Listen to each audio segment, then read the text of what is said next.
अस्सलामुअलैकुम नाज़रीन, एक नई वीडियो के साथ मैं हूं आपका मेज़बान रज़ा अब्बास। पाक भारत कशीदगी थमने का नाम नहीं ले रही है। एक नए ज़ाविये से जंग का आगाज़ दोनों ममालिक के माबैन हो चुका है और आपको ख़ित्ते के अंदर और ख़ित्ते से बाहर भी नई सफ़बंदियाँ होती हुई नज़र आ रही हैं। उन नई सफ़बंदियों के हवाले से बात करेंगे। बिलखसूस हम बात करेंगे ख़ित्ते के हवाले से कि ख़ित्ते के कौन कौन से वो ममालिक हैं जो भारत के साथ जाकर स्टैंड जिन्होंने कर लिया है, वाज़ेह मौक़िफ़ अपना लिया है, और कौन पाकिस्तान के साथ आया है। यानी मैं अगर ये यूँ कहूँ कि कौन पाकिस्तान का दुश्मन है और कौन पाकिस्तान का दोस्त है, और इस खित्ते को आग ने अपनी लपेट में ले लिया है। अमेरिका और इसराइल का क्या मौक़िफ़ है सारे मामले के ऊपर, और ईरान आज की इस वीडियो के अंदर हमारा खसूसी तौर के ऊपर मौजू होगा।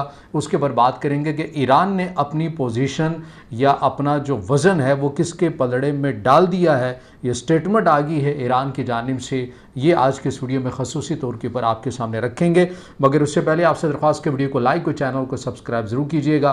तो बढ़ते हैं मामले की जानिब। तो मामला कुछ यूँ है जो कि आपको मालूम है। इब्तदाई सूरत हाल 22 अप्रैल 2025 को पहलगाम वाक़े के बाद जो कुछ हुआ इस खित्ते के अंदर पाक भारत कशीदगी के दौरान, उसके अंदर ना सिर्फ इस खित्ते के ममालिक बल्कि इस खित्ते से बाहर के जो ममालिक हैं वो भी इस हवाले से खसूसी तवज्जो उनकी मरकूज़ रही।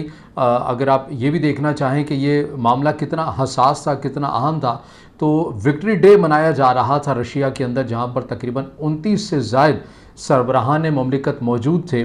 मगर ऐन उसी मौका के ऊपर नरेंद्र मोदी की जानिब से भारत के ऊपर जहारियत करने का फ़ैसला किया गया, और वो इतनी एक अहम विक्ट्री डे के हवाले से रशिया की तारीख़ का इतना एक अहम दिन था जिसे ये दिन समझा जा रहा था। उसमें चीन के सदर मौजूद थे और पूरा इंटरनेशनल मीडिया उसको कवर कर रहा था, मगर वो तमाम की तमाम तवज्जो पाकिस्तान और इंडिया के इस कॉन्फ्लिक्ट के ऊपर आगे, इस कशीदगी के ऊपर आगे। तो आप इससे अंदाज़ा लगा सकते हैं कि ये कितना एक अहम इवेंट हुआ है इस खत्ते के अंदर।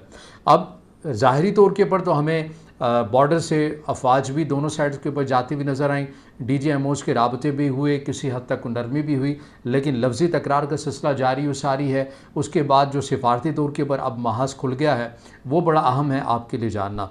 भारत की जानिब से जो नई सफ़बंदी करने की कोशिश की जा रही है उसमें जयशंकर उनके वज़ीर ख़ारजा फ़ौरी तौर के ऊपर जाते हैं, नीदरलैंड जाते हैं और नीदरलैंड की क़यादत से मिलते हैं और ये कहते हैं कि हमें ये मालूम है कि आप पाकिस्तान की जो नेवी है उसके हवाले से आपके ख़ासे अच्छे ताल्लुक़ात हैं। आप पाकिस्तान की नेवी को दिफाई साजो सामान देते हैं, बड़ा लेटेस्ट मॉडल का देते हैं, उनके पास ज़्यादातर जो इक्विपमेंट है वो आपका दिया हुआ है।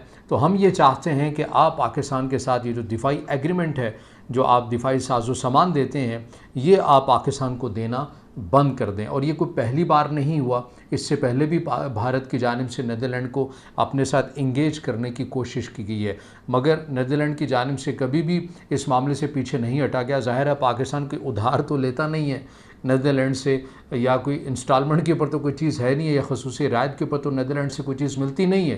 पाकिस्तान तो पैसे देकर ही वो चीज़ लेता है, चूँकि पाकिस्तान की नेवी का जो मॉडल है, इक्विपमेंट है, वो ज़्यादातर हमारा नीदरलैंड से ही आता है। और पाकिस्तान जो अमूमन आप देखते हैं कि गश्त के लिए जो पाकिस्तान नेवी की अपनी जो पेट्रोलिंग इक्विपमेंट होते हैं, कश्तियाँ आप कह लें, बहरी बेड़े कह लें, जो पेट्रोलिंग के लिए इस्तेमाल किए जाते हैं रूटीन मैटर में, वो ज़्यादातर आपको नीदरलैंड्स के मिलते हैं। इसके अलावा जदीद इक्विपमेंट भी हैं जो कि नीदरलैंड से ही आते हैं या नीदरलैंड से पाकिस्तानी जो क़यादत है वो ख़रीदते हैं। अब इस हवाले से जो भारत की ख़ारजा पॉलिसी तय हुई वो ये हुई कि देखिए अब तो हमने ये करना ही करना है कि हमने दीगर ममालिक के साथ इंगेज करना है, मगर बिलखसूस हमने उन ममालिक को अपने साथ ज़्यादा इंगेज करना है जो पाकिस्तान को अस्करी मानों में ज़्यादा ताउन भी कर रहे हैं, चीन को निकाल कर। चीन ज़ाहिर है उसके ऊपर कोशिश करना नाकामी ही होगी भारत की, तो इसलिए भारत चीन को कंसीडर नहीं करता। तो भारत ने नीदरलैंड के साथ जाकर इंगेज करने की कोशिश की, क्योंकि नीदरलैंड और भारत के भी ताल्लुकात हैं।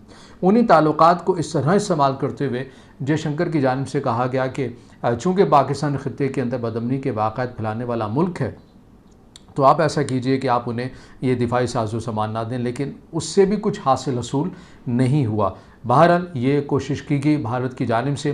फिर इसके बाद एक और कोशिश जिसके ऊपर हमने बड़ी तफसील के साथ एक वीडियो बनाई थी, आर्मीनिया के हवाले से, किस तरह से आर्मीनिया और आज़रबाईजान की आपको एक लड़ाई नज़र आती है और आज़रबाईजान आपको पता है कि इस पूरे कॉन्फ्लिक्ट में पाक भारत कशीदगी में उसकी पोजीशन कहाँ थी, वो कहाँ पर जाकर स्टैंड कर रहा था। और इसी चीज़ का फ़ायदा उठाते हुए भारत ने, नरेंद्र मोदी ने आर्मीनिया के साथ अपने ताल्लुकात को मज़ीद वुसअत दी।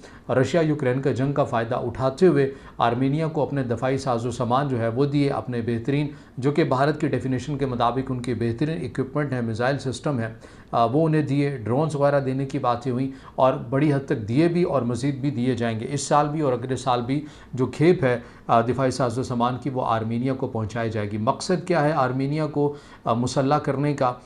मकसद ये है कि आज़रबाईजान के साथ कशीदगी हो और दिफाई साजो सामान, जो दिफाई सनत है वो भारत की प्रमोट होती रहे और इससे फ़ायदा जो है वो भारत का भी होता रहे कि पाकिस्तान के एक अहम इत्तेहादी और उसके मुल्क के अंदर एक जंग छिड़ गई है।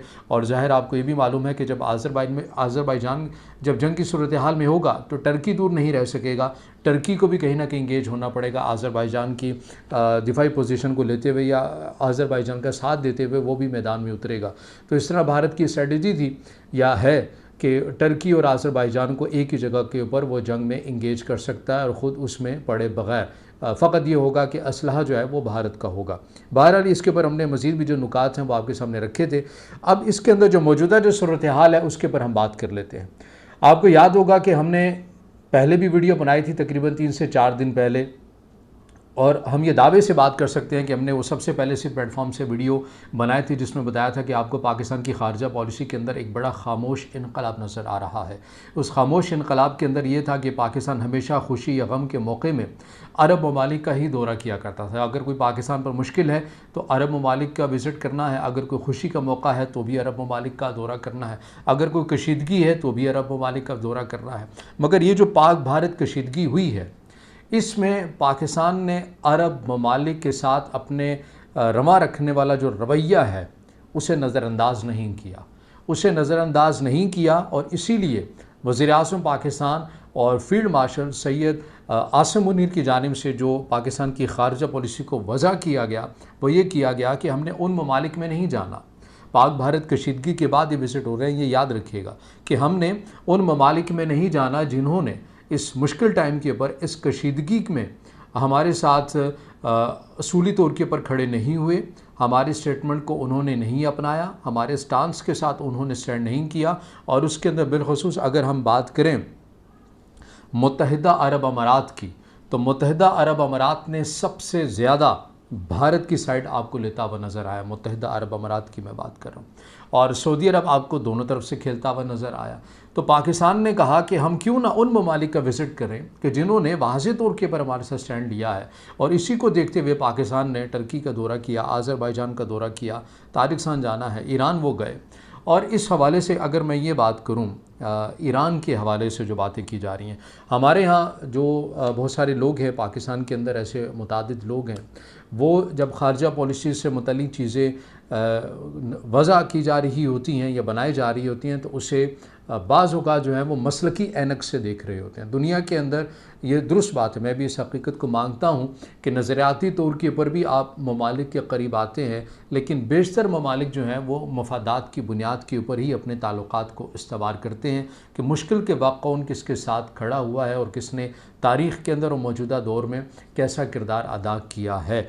ईरान के हवाले से अगर मैं ख़ुसूसी तौर के ऊपर आज की इस वीडियो में बात करूँ तो ईरान के ऊपर ये बहुत दबाव था भारत की जानिब से, भारत की लॉबी की जानिब से। वो दबाव क्या था? वो ये था कि पाक भारत कशीदगी के बाद जब वज़ीर-ए-आज़म पाकिस्तान की जानिब से ईरान के विज़िट का कहा गया और फ़ौरन नाफिज़ तमाम इंतज़ामात को कर रहा था, तो ये भारत की जानिब से मुकम्मल कोशिश थी कि वज़ीर-ए-आज़म पाकिस्तान शहबाज शरीफ के इस दौरे को, जो कि ईरान में हुआ है, इसे ना किया जाए, इसे कैंसिल कर दिया जाए और ईरान के ऊपर इस हद तक दबाव डाला जाए और ईरान कहे कि हम पाक भारत कशीदगी में चूँकि हमने सालिस का किरदार अदा किया है, हम दोनों ममालिक के माबैन अमन चाहते हैं, तो इसलिए चूँकि ये तो आप सभी को मालूम है ना, ईरान को बच्चा तो नहीं है, कोई भी मुल्क बच्चा तो नहीं होता। उन्हें पता है कि इस कशीदगी के बाद और इस जंग से फ़तह याब होने के बाद वो किन ममालिक का पाकिस्तान दौरा कर रहा है या पाकिस्तान की क़यादत किन ममालिक का दौरा कर रही है और क्यों कर रही है, ये तो पता था ना ईरान को। इसलिए भारत के साथ एक अच्छे और तिजारती ताल्लुकात होने के बावजूद भी ईरान ने भारत के इस दबाव को मुस्तरद किया और पाकिस्तान की क़यादत को खुशामदीद कहा। उन्होंने कहा कि हम पर ज़रूर ये एक लॉबी है और हम पर ज़रूर एक प्रेशर है, मगर उसके बावजूद हम पाकिस्तान के साथ वाज़ेह तौर के ऊपर स्टैंड करते हुए नज़र आएंगे। और यही वजह है कि फिर वज़ीर-ए-आज़म पाकिस्तान का दौरा ईरान भी हुआ। ईरान के सदर से अगर वज़ीर-ए-आज़म मुलाकात करते तो आप कह सकते थे कि ठीक है, एक मामूल के मुताबिक विज़िट हुआ, मगर वज़ीर-ए-आज़म पाकिस्तान के हमरा पाकिस्तानी वफ़द का ईरान के सुप्रीम लीडर आयतुल्लाह अली ख़ामनाई से मुलाकात होना, ये एक गैर मामूली थी और एक गैर मामूली पैगाम दिया गया भारत को। अब इसके अंदर भारत को इस तरह से भी पैगाम दिया गया कि ख़ुद ईरानी जो सुप्रीम लीडर हैं सैयद अली ख़ामनाई, उनके अकाउंट से इंग्लिश में भी इस मुलाकात के बाद ट्वीट की जाती है, उर्दू में भी की जाती है और हिंदी में भी की जाती है। अब आप ख़ुद अंदाज़ा लगाइए कि भारत को क्या पैगाम दिया गया है इस विज़िट के अंदर। और फिर से ना सिर्फ ये मुलाकात, बल्कि पाकिस्तान के फील्ड मार्शल और ईरानी सिपा सलार उनके माबैन भी 1-on-1 मुलाकात होती है। तो आपको अस्करी ताल्लुकात के हवाले से भी इन दोनों ममालिक में वुसअत या मज़ीद ताल्लुकात को बढ़ाने की बातें नज़र आती हैं, इशारे नज़र आते हैं। और इसके साथ साथ जिस तरह से वज़ीर-ए-आज़म पाकिस्तान शहबाज शरीफ ने ईरानी सदर के हमरा मुश्तरका प्रेस कॉन्फ्रेंस के दौरान जिस तरह से दोहरा दिया इस अज़्म को कि हम ईरान के जौहरी प्रोग्राम की हिमायत करते हैं जो कि उसके अपने ही लोगों के लिए फ़ायदेमंद है, तो इस तमाम पूरी चीज़ों को, इन तमाम मंजरनामे को, इन तमाम बातों को आप मामूली नहीं कह सकते, गैर मामूली कह सकते हैं। और ईरान ने सारे मंजरनामे के अंदर गो के ज़ाहरी तौर के ऊपर आपको नज़र नहीं आता, मगर ख़ारजा अमूर से वाबस्ता अफराद ये बाखूबी जानते हैं कि ईरान ने इस मुश्किल टाइम के ऊपर पाकिस्तान का किस तरह से साथ दिया। और यही वो वजह बनी कि वज़ीर-ए-आज़म पाकिस्तान सऊदी अरब नहीं गए, कतर नहीं गए, कुवैत नहीं गए, मुत्तहिदा अरब अमारात नहीं गए, बल्कि ईरान गए हैं, टर्की गए हैं, आज़रबाईजान गए हैं और ताजिकिस्तान जाएंगे। तो ये अब आपको ख़ित्ते के अंदर एक नई सफ़बंदी, एक नए अंदाज में जो जंग है वो आपको नज़र आती है। भारत की मुमकिन कोशिश है कि पाकिस्तान को आलमी तौर के ऊपर हमने तनहा करना है।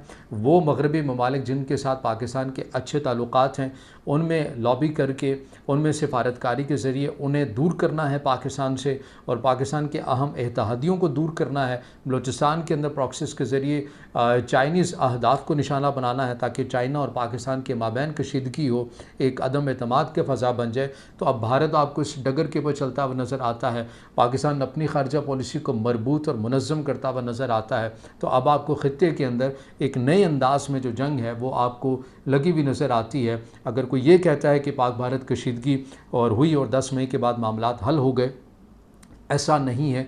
भारत के अभी भी आप तमाम मीडिया उठाकर देख लें, उनके कॉलम्स देख लें, उनके आर्टिकल्स पढ़ें, उनके डिप्लोमेटिक अफसरान की ज़ुबान सुनें, उनकी गुफ्तगू सुनें, तो वो अभी भी इसी मिशन के ऊपर हैं कि हमने किस तरह से पाकिस्तान को मुश्किल से दो चार करना है। वो एक अलहदा बात है कि पाकिस्तान को आलमी तौर के ऊपर तनहा करते करते भारत ख़ित्ते में भी तनहा हो गया है और आलमी सतह के ऊपर भी तनहा हो गया है। तो ये अब तक की मालूमात हैं जो हमने आपके सामने रखी हैं।